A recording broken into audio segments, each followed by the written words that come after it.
ایران کا ایک شہر ہے کرمان، وہاں پہ ایک شخص ہے حاج ماشاءاللہ، غالباً اب بھی زندہ ہے۔ پورے کرمان میں جب یہ امام حسین کی مجلس کرواتا ہے، کسی بادشاہ اور وزیر کی مجلس میں بھی اتنے طعام نہیں ہوتے جتنا اس کی مجلس میں امام حسین کا نظر و نیاز ہوتا ہے۔ ہمارے ایران کے استاد کہتے ہیں کہ جب میں ان سے ملنے گیا اور اسی نیت سے ملنے گیا کہ پوچھوں تو صحیح آپ کے پاس اتنا پیسہ آتا کہاں سے کہ آپ امام حسین کے اتنے سفرے اور اتنے طعام لگاتے ہیں۔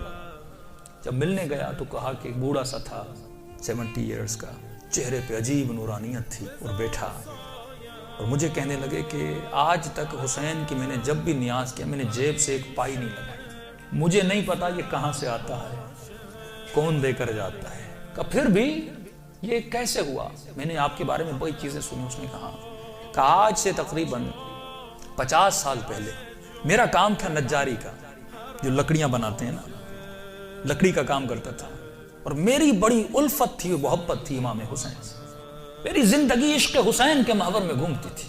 میں لکڑی کا کام تو کرتا تھا لیکن میں بڑی محنت کر کے لکڑی کے ممبر بناتا تھا حسین کے لیے، مسجدوں کے لیے ممبر بناتا تھا، تعزیہ بناتا تھا، تابوت بناتا تھا، علم بناتا تھا، جس بھی مسجد کا کام ہو سب سے پہلے وہ کرتا تھا۔ پورا سال میری یہ روش تھی، مسجدوں میں ممبر دینا، تعزیہ دینا، حسین سے عشق تھا۔ اس کے ساتھ ساتھ تھوڑے تھوڑے ہاسپٹلز کے کام بھی کرتا تھا۔ ایک دن کام کرتے کرتے اچانک مجھے اپنی کڈنیز میں بہت تکلیف ہوئی، میں نے درد کو دیکھے اندیکھی کر دی، 2-3 ہفتے گزرے، تکلیف بڑھتی گئی، یہاں تک ایک دن اتنی تکلیف ہوئی میں بے ہوش ہو کے گر گیا۔ مجھے ہاسپٹل لے جایا گیا، ڈاکٹرز نے مجھ سے کہا کہ کب سے تکلیف ہے؟ میں نے کہا 2 ہفتے سے تکلیف پڑ گئی ہے۔ انہوں نے کہا جلدی جا کر اپنے یورین کے ٹیسٹ دو۔ جب یورین ٹیسٹ دینے گیا تو میرا یورین ہی نہیں آ رہا تھا۔ پھر ڈاکٹر نے ایک انجیکشن لگا، کہا آج کے بعد گھر چلا جا، نہ تجھے چلنا ہے نہ تجھے کام کرنا ہے، بس بستر پہ سیدھا ہو کے لیٹ جا۔ کہ جب گھر پہنچتے پہنچتے میرے پاؤں پھول گئے، اور کہتا ہے کہ مولانا اس دن کا سونا 4 سال تک میں اسی طرح بستر پہ سویا رہا، بدن پھول گیا، نہ ہاتھ ہلا سکتا ہوں نہ پاؤں ہلا سکتا ہوں، یہاں تک کہ میں نے آنکھوں سے دیکھنا بھی چھوڑ دیا، بس مجھے کانوں سے آوازیں سن پاتی تھی۔ جب اس تکلیف میں پہنچا نا، اپنے جتنے رشتہ دار تھے سب چھوڑ کے چلے گئے۔ ایک میری بوڑھی ماں تھی، لوگ میرے قریب نہیں آتے تھے کہ یہ بیمار ہے اس کے قریب نہیں جاؤ، لیکن میری بوڑھی ماں میری خدمت کرتی رہی۔ ماؤں کی قدر کرو جب تک زندہ ہے، کہ اس ماں نے میری خدمت ایسے کی جیسے میں بچہ تھا۔ کہ ایک دن مجھے یہ ہو گئے ہاسپٹل آنا جانا، بدن بہت پھول گیا، کھال بالکل نرم ہو گئی، کہ ہاسپٹل لے جایا گیا۔ ڈاکٹر نے جب مجھے پلٹا تو میری پیٹھ پہ کیڑے پڑ چکے تھے کیونکہ بدن نرم ہو چکا تھا۔ میری ماں ڈاکٹر کو کہتی تھی بیٹے کو پانی پلاؤں، کہتا تھا نہیں، بس چمچ کو گیلا کر کے اس کی زبان پہ رکھو۔ کہا 4 سال میں نے وہ پیاس چکھی جس کو سوچ کے میں حسین پہ روتا تھا۔ شدت پیاس میں نے بس دل میں نے حسین حسین حسین کو، اپنے آقا کو میں نے امید نہیں توڑی، حسن ظن تھا میرے آقا حسین پہ۔ کہ جب آخری دن ہاسپٹل میں گئے تو ڈاکٹرز نے میری ماں کو کہا بس یہ چند دن کا مہمان ہے، اسے گھر بھیجا۔ یہ میں نے آواز سنی اور سنی تو میں رو پڑا۔ میں نے کہا امام حسین 4 سال سے آپ سے امید لگا کر بیٹھا، مولا کیا آپ کا عاشق اسی طرح مر جائے گا؟ دنیا کیا کہے گی؟ حسین کے ممبر بناتا تھا اور حسین نے اسے شفا ہی نہیں دی۔ تو میری ماں نے گھر کے سرداب میں لا کر مجھے سلا دیا۔ کہ وہ دن تھے محرم کے دن، پہلی محرم ہوئی، میری ماں نے جلدی جلدی گھر میں صفائی کرنا شروع کی اور نیچے آئی، کہنے لگی میرے لال محرم شروع ہو گیا ہے، اب میں تجھے حسین کے حوالے کرتی ہوں، میں جاتی ہوں مجلس سننے۔ کہتا ماں یہ کہہ کر چلی گئی، اس سرداب میں سو رہا تھا، 4 محرم کی رات آئی، آج بھی اس کا گھر موجود ہے، سب کچھ ہے۔ 4 محرم کی رات آئی، میں نے دیکھا کھڑکی سے ایک پرندہ اندر آیا۔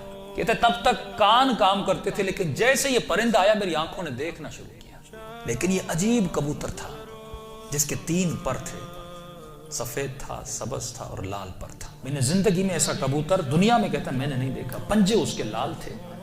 آیا اور آ کر میرے سرہانے پہ بیٹھ گیا۔ بیٹھنے کے بعد اس نے کلام کرنا شروع کیا، میرے کانوں میں آواز دے کر کہا تجھے پیاس لگی ہے، کچھ کھاؤ گے، کچھ پیو گے؟ 4 سال سے زبانوں پہ تالا لگا تھا پر اب یہ تالا کھل گیا۔ میں نے کہا مجھے بہت پیاس لگی ہے، اتنے سالوں سے پیاسا ہوں۔ کہ پتہ نہیں اس کی چونچ میں کیا تھا، اس نے میرے منہ میں ڈالا، بس وہ بدن میں جانا تھا، ایک عجیب سی فرحت مجھے ملی۔ پھر وہ پرندہ اڑا اور اڑ کے سامنے کرسی تھی اس پہ بیٹھ گیا۔ اب میں کہہ رہا اپنے ذہن میں یہ کہہ رہا تھا کہ مولا حسین اگر تو نے بھیجا ہے تو یہ اڑ کے میرے پاس آئے گا یا میرے بستر کے نیچے جائے گا، اگر تو نے نہیں بھیجا یہ اڑ کے چلا جائے گا۔ اتنا کہنا تھا، وہ پرندہ اڑا اور میرے بستر کے نیچے جا کر بیٹھ گیا۔ کہ بس اتنا ہوا، لیکن ابھی بھی بستر پہ لیٹا ہوا ہوں، لیکن تھوڑی فرحت مجھے مل چکی ہے۔ اب سوچ رہا ہوں یہ پرندہ کون ہے، کہاں سے آ رہا ہے۔ اتنے میں صبح ہوئی، میری ماں نیچے سرداب میں آئی اور اس کے ہاتھ میں رومال تھا۔ پہلے زمانے میں جب لوگ روتے تھے تو ایک رومال رکھتے تھے۔ کہ جلدی دوڑی آئی اور گیلا سا رومال تھا، اس نے اس رومال کو میرے اوپر نچوڑنا شروع کیا۔ میں نے کہا کہ اماں یہ کیا ہے؟ کہا یہ حسین کے غم میں جو آنسو بہا ہے نا، تیرے بدن پہ مل رہی ہو تاکہ خدا تجھے شفا دیتے۔ کہ یہ کہہ کر میری ماں چلی گئی۔ جیسے جا رہی تھی میں نے کہا اماں اگر زحمت نہ ہو، ایک کبوتر ہے اس بستر کے نیچے، اگر زحمت نہ ہو اس کے لیے تھوڑا دانہ اور پانی رکھ لو۔ ماں نے کہا کبوتر کہاں سے؟ کہا بس رکھ لو۔ کہ ماں آئی اور اس نے نیچے دانہ رکھا، پانی رکھا، چلی گئی۔ کہتے غالباً 10 محرم کا دن ہوا، عاشورہ کا دن ہوا۔ میں نے کہا مولا حسین آپ کی عاشورہ بھی آ گئی، اب بھی مجھے شفا نہیں دو گے؟ کہا رو ہی رہا تھا کہ اچانک میرے کمرے کا دروازہ کھلا اور میں نے ایک نورانی شخص کو اندر آتے ہوئے دیکھا۔ کہتا بستر کے ساتھ جو کرسی تھی وہاں آ کر بیٹھ گئے، بس میں نے چہرہ دیکھ کے سمجھ گیا یہ میرا حسین ہے۔ کہتا مجھے نہیں پتا میں نے کیسے سمجھا، لیکن میں نے دیکھا، میں سمجھ گیا یہ میرا آقا حسین ہے۔ کہہ رہا جیسے میں نے امام حسین کو دیکھا، خود کہتے میں نے مولا کا یہ بازو پکڑ لیا اور بازو کو پکڑ کے میں نے حسین کو لپٹنے کی کوشش کی۔ کبھی بازو کا بوسہ لے رہا تھا، کبھی ہاتھوں کا بوسہ لے رہا تھا۔ کہتا جب میں نے ہاتھ دیکھے نا تو مولا کی انگلیاں کٹی ہوئی تھی۔ میں نے کہا میں قربان جاؤں میرے آقا، 4 سال سے انتظار ہے، میری جان آپ پہ فدا مولا، اتنی دیر لگا دی اپنی زیارت کر۔ امام حسین نے اپنا ہاتھ میرے سر پہ پھیرنا شروع کیا۔ کہا آج ماشاءاللہ ہم آ گئے، ہمارا انتظار تھا، ہم آ گئے۔